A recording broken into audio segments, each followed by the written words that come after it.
dari bayinya aktif seperti apa sih? Ya alhamdulillah sekarang umurnya udah 4 bulan, terus udah bisa tengkurap, udah bawaannya pengennya duduk dulu, terus ngoceh-ngoceh nggak berhenti ya sayangnya. Terus udah mulai apa? Kalau kita manggil namanya udah ngerti gitu. Jadi kadang aku sebelah kiri, Dina sebelah kanan. Syaka dia udah bisa nengok gitu. Dia apa ya langsung Responnya bagus. Kalian berdua rasanya gimana sih mengurus pertama kali sekecil gitu selama 4 bulan ini? Rasanya pastinya seneng banget sih campur aduk sih, ada senengnya, ada apa ya sedihnya kalau misalkan dia kenapa-napa, kayak misalkan susunya kurang atau apa gitu-gitu, tapi alhamdulillah semuanya itu tertutupi dari rasa bahagia ya sayangnya. Mbak Dinda, maaf, program ASI juga ya selama 2 tahun atau seperti apa sejauh ini menjalaninya? Jadi aku tuh alhamdulillah sih sampai terakhir kemarin 4 bulan ini tuh aku ASI full. Nah tapi kemarin tuh karena aku syuting gitu kan, akhirnya nyoba sehari tuh sekali support kayak gitu sih. Selang-seling. Tapi kalau pas lagi nggak syuting aku full ASI semua gitu. Ray, siaganya gimana nih? Pasti begadang ya berdua ya? Atau seperti apa ritme waktunya? Alhamdulillah sih Syaka jam tidurnya teratur sih ya, cukup teratur. Jadi kita cuma bangun pas misalnya pas dia harus minum susu kayak gitu, ganti popok kayak gitu. Biasanya bangunnya tuh pas subuh, jadi alarm gitu. Ini pertama kali Dinda dan Ray jalani aktivitas lagi? Enggak, jadi kita kemarin udah sempat syuting film. Syuting film kita kemarin. Selama 2 mingguan lebih, terus ini juga baru mulai aktif lagi. Bulan ini juga insya Allah akan ada film lagi. Nah, si kecil nanti bagaimana? Ngatur waktunya seperti apa? Kalau alhamdulillah karena memang kita tinggal ada sama mama papa juga, terus mama dari Indah juga ada. Jadi ganti-gantian jagain dia. Nah kita lebih lebih percaya dan lebih aman sih kalau bisa ninggalinnya ke orang tuanya. Kalian pasangan muda, bentuk worry-nya seperti apa sih? Karena kan kondisi lagi pandemi ya, saat ini belum ada kelonggaran.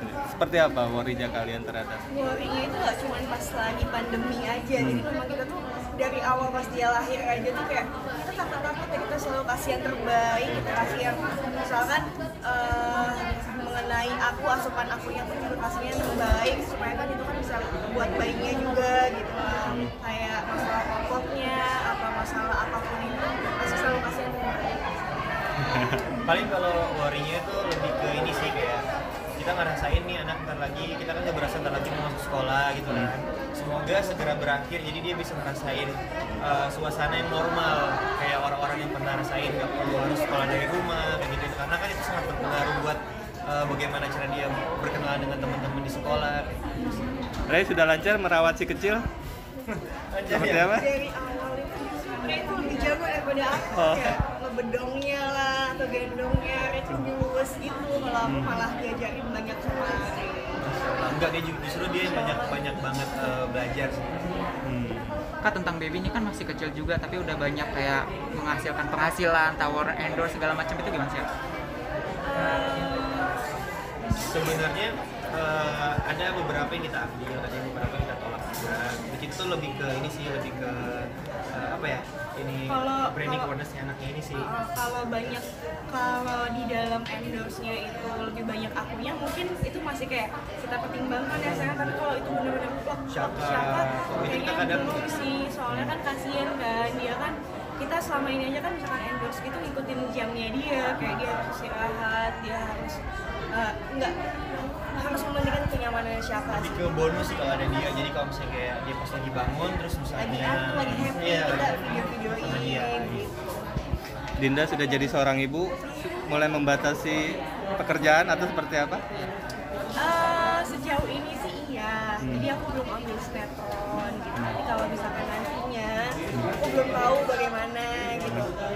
Paling ya untuk saat ini sih masih kayak iklan atau syuting film itu kan cuma per project ya, setelah film selesai udah gitu. Tapi kalau misalkan kayak stripping itu aku masih kayak masih mikir-mikir dulu dan masih pengen menikmati bareng sama suami dan juga anakku sih gitu. Tapi nggak tahu ya ke depannya nanti. Tapi Kak Ray sendiri membatasi istri nggak untuk aktivitas? Iya, kenapa sih Kak? Kalau untuk aku sih nggak membatasi, cuman emang kita komitmen ya, maksudnya nanti pun kalau misalnya dia tetap berkarir nggak apa-apa, asalkan dia nggak lupa tanggung jawab sebagai seorang ibu ataupun seorang istri. Dan sejauh ini alhamdulillah dia mengerti porsinya kok. Ray, pengen tahu dong rasanya sekarang jadi seorang ayah gimana, terus Dinda sebagai seorang ibu sekarang gimana? Itu sesuatu yang apa ya, bahagia banget dan kadang sulit diungkapkan, karena memang menjadi seorang ayah ini kita jadi lebih sadar bagaimana ayah kita dulu ke kitanya waktu masih kecil gitu, dan mungkin lebih ke jadi alarm buat kita bersikap tuh harus lebih bijak apa karena memang udah ada yang mencontohi kan di sini. Mungkin di sini pun dituntut untuk bisa menjadi suami yang baik, teman yang baik, ayah yang baik, dan pelindung yang baik buat mereka. Tapi alasan Kak Ray sendiri kalau boleh tahu ngebatasin Kak Dinda untuk di sosmed itu kenapa Kak? Enggak sih, alhamdulillah kita nggak ada yang saling membatasi. Cuma ya paling kalau misalkan ada diskusi, ada apa gitu, kita pasti diskusi dulu untuk oh ini gimana ya bagusnya sayang gitu. Misalkan mau posting apa, ini bagusnya apa ya, captionnya apa, lebih ke situ sih, tapi nggak ada yang membatasi sama sekali gitu. Paling kalau membatasi lebih ke kalau misalnya yang lain pada senang-senang gosip, kita kayak udah nggak usah. Gitu doang sih. Bisa dibilang kan kalian orang tua muda nih gitu kan. Sempat kaget nggak sih ketika punya anak gitu? Apa mungkin minta solusi atau belajar dari dia gitu? Kaget sih alhamdulillah enggak, mungkin karena aku didampingi sama mamaku, terus mamanya Ray juga, ada papanya Ray juga gitu. Jadi kita keluarga besar gitu kan, dan semuanya tuh kayak mengerti gitu. Apalagi kan aku di usia Syaka yang sudah 4 bulan ini aku udah kerja lagi gitu kan, mama sama papa gitu semuanya pada bantuin gitu. Daus. Biasanya Intinya juga kita juga udah apa ya, sebelum lahir pun kita udah mempersiapkan kalau memang ada hal-hal yang tak terduga sih, karena kan memang ini pengalaman baru jadi orang tua. Jadi kita kayak semaksimal mungkin seikhlasnya apapun itu gitu. Jadi kalau untuk dibilang kaget kayaknya enggak ya. biasanya orang tua baru kan kalau baru-baru punya anak tuh kangen terus nih. Kalau kalian nih pas lagi ninggalin anak kerja tuh gimana rasanya?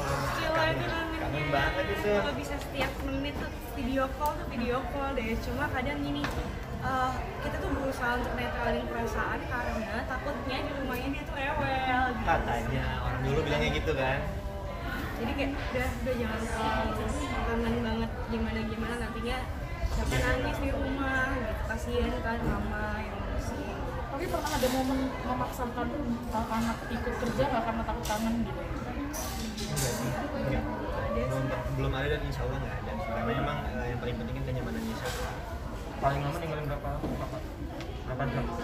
Karena sehari ya. Sehari kita ke kemarin ke Aceh. Aceh, syuting di Aceh, akhirnya harus ninggalin Syaka untuk pertama kalinya nggak nyium dia sebelum tidur ya. Itu Kita berat biasanya- banget sih sumpah. Biasanya kalau keluar kota gitu kan bisa 4 hari ya, 5 hari. Kemarin juga harusnya segitu, tapi karena kita udah punya anak, jadi kayak gimana caranya harus sempit nih waktunya, cuma sehari aja cukup kok gitu. Ya udah akhirnya. Tapi ada Biasanya komen ditinggal gitu, dia nangis atau rewel nggak, atau biasa aja kalau Alhamdulillah enggak. Mungkin dia ngerti kali orang tuanya kerja buat dia juga. Tapi dia ada komitmen nggak sih ketika udah punya anak mengurangi job gitu untuk kerja? Kalau dari akunya sih memang aku tuh kayak udah ngomong sama Ray juga gitu, saya kalau misalkan aku nanti punya anak ya aku pengen fokus sama anakku gitu. Aku boleh nggak sih misalnya kayak fokus gitu, tapi kalau misalkan anaknya udah mulai enakan, mulai sedikit besar, aku udah mulai bisa beradaptasi kayak gitu sih gitu. Dan semuanya balik lagi ke kondisi si Syakanya gitu kan. Kalau misalkan dianya baik-baik saja dan nggak rewel, terus ada yang nemenin, ada mama gitu ya, ayo. Alhamdulillahnya dianya juga gitu. Pas dari Aceh video call terus nih. Video call terus pokoknya bawaannya pengen ngeliat mukanya terus ya. Karena kalau nggak video call pun pasti selalu update tuh, kayak bikin video dia lagi pup lah atau gimana atau apapun yang selalu dikirim. bahkan kayak karena dia ASI terus kayak masih diselang-seling sama support. Sekarang Kadang kan booknya berjarak gitu kan, misalnya kayak 3 hari 4 hari. Kita kalau dapat kabar lokasi syuting pas dia book di videoin sama mama, kita senengnya kayak apa ya, alhamdulillah akhirnya anak book juga gitu. Kalian kan bisa dibilang disebut sebagai pasangan paling romantis nih, paling bucin anak, ada nggak sih yang berubah dari kebiasaan keromantisan kalian? sempet kayak tidurnya yang biasanya kan itu berdua tuh ya. Ada anak di tengah. Iya. Terus kalau misalkan tidur kan pegangan tangan tuh kadang-kadang masih suka pegangan tangan gitu. Nah terus pas udah punya anak tuh jadi suka terpisah. Tapi belakangan ini dia mau di sebelah aku juga ujung-ujungnya. Suka pasang kasur di bawah gitu loh jadi Menyediakan waktu quality time berdua nggak di sela-sela tanpa anak gitu untuk melepas kangen berdua gitu. kalau sengaja sih enggak karena kita memang udah dari quality time Bertiga. kerja sih Memang enggak bertiga dan juga sih. iya dan kita kalau lagi kerja berdua gitu kan nggak bawa anak kan jadi kita anggap untuk quality time-nya itu sih